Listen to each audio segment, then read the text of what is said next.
두 번째 키워드는 바로 역대급 3차 추경입니다. 역대급 3차 추경이고 역시나 뭐 코로나19 때문에 지금 경제 너무 안 좋으니까 또 추경한다는 얘기인 것 같은데 그렇죠. 예. 어떻길래 역대급이라는 얘기까지 붙은 거죠? 코로나19 관련해서 지금 당, 정, 청이 한데 모이는 비상경제회의를 계속해서 열고 있죠. 예. 바로 오늘 제6차 비상경제회의를 이제 계속해서 하고 있고 아마 곧 4시 이후에 이제 끝나게 될 것 같은데 네네. 여기에서 나올 내용 중에 화두는 뭐냐? 예. 아마 하반기 경제정책 방향도 있지만 네네. 우리가 가장 관심이 많은 것은 3차 추경 내용이고 예. 더 관심이 가는 것은 3차 추경의 규모가 과연 어느 정도가 될 것인가. 예. 아마 곧 있으면 4시 이후에 결정이 돼서 아마 윤곽이 드러날 것 같습니다. 네.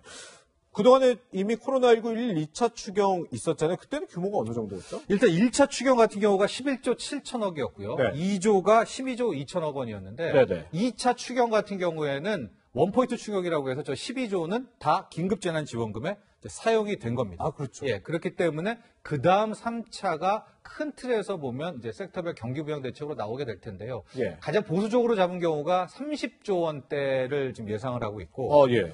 저는 좀 조심스럽기는 하지만 40조 원대 추가 경정 예산안 규모도 되지 않을까.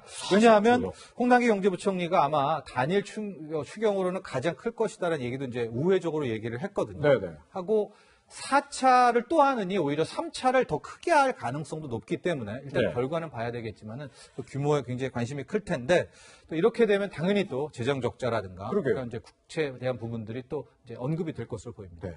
2009년도에 추경 때가 28조 정도 이 추경을 편성했던 걸로 제가 기억을 하는데 우리 정철치 평론가님 말씀하신 건 40조 원대 뭐 방금 말씀도 하셨지만 이게 과연 이 재정 문제 가지고 재정 건전성 문제 생기지 않을까 뭐 야당이 이걸 또 찬성해 줄 수 있을까 싶기도 한데요. 그렇죠. 아마 근데 큰 틀에서 봤을 때 지금 여야 모두 아마 이 재정 건정성에서는 좀 한 발 뒤로 물러선 그런 느낌이 나옵니다. 우리가 예. 그동안에 많이 지켜왔던 것이 GDP 대비 그 채무, 국가 예. 채무에서 40%를 맞추려고 노력을 많이 해왔는데 네네. 일단 올해 다 깨졌습니다. 예. 그래서 41%. 그리고 이제 3차 추경 규모를 봐야 되겠지만 이 액수에 따라서 최대 45%까지도 이제 이 국가 채무 비율이 커질 수가 있을 것 같은데요. 네. 그러나 지금 3차 추경의 통과 여부는 네네. 그 액수라든가 야당이 반대해서라기보다는 네네. 좀 기술적인 문제가 있습니다. 아, 그래요? 이게 뭐냐면 지금 6월에 21대 국회 시작했잖아요. 예. 그리고 이제 거의 그 시작하자마자 정부에서 이제 꺼내 든 건데 3차 추경을 예.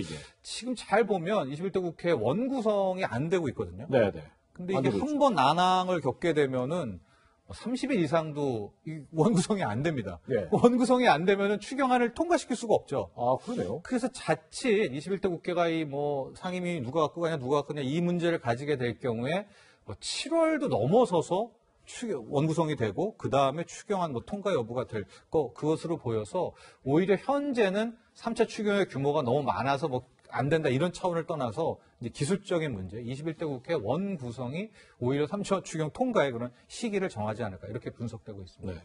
그런데 많은 분들이 이 생각도 할 거예요. 저도 참 궁금한 부분인데 사실 그 국가 채무 비율 있잖아요. 네. 40%가 무슨 뭐 마지노선처럼 많이들 얘기했는데 이번에 깨졌잖아요. 네. 근데 왜 40%를 그동안에 지켜야 된다고 했고 그렇죠. 그랬던 건지 참 궁금한데. 우리나라 같은 경우에는 나라 국간을 책임지는 곳이 기획재정부 아니겠습니까? 그렇죠. 그런데 우리가 어떤 예산을 세운다라든가 뭐 가계부를 쓸 경우에도 예. 어느 정도의 한계점을 두잖아요. 예. 나의 부채는 이 정도 늘려서는 안 되겠다. 네. 그런 것들의 선이 그동안에 우리의 정부, 특히 기획재정부는 40%라는 GDP 대비 그런 선을 유지해 왔던 것이죠. 네네. 일종의 이제 목표 관리, 지향점을 가지고 해왔던 것이었었는데, 그리고 그걸 금과 옥조처럼 지켜왔었는데, 일단은 현재 정부 같은 경우에는 그 기준이 큰 틀에서 이제 또 의미가 있는 것이 아니다. 예. 뭐 선진국을 봐도 또 오버를 하고 있기 때문에 우리도 이런 어려운 경제에서는 좀 더 채무를 늘려도 된다라는 쪽으로 방향을 틀은 것이고 네네. 그렇게 청와대에서 이제 문재인 정부에서 의사결정을 내린 겁니다. 예. 그래서 이제 그런 쪽으로 나가고 있는 것이죠. 그 큰 문제는 없을까요? 40% 넘겨서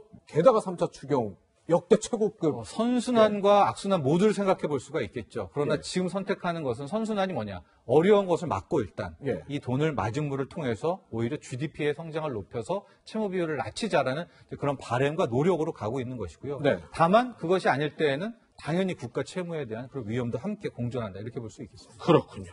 네, 문재인 대통령 오후 2시부터 비상경제회의 주재하고 있는데 여기서 어떤 결론이 나올지 한번 주목을 해봐야 될 것 같습니다. 오늘의 키워드 경제 정철진 경제평론가와 함께 했습니다. 감사합니다.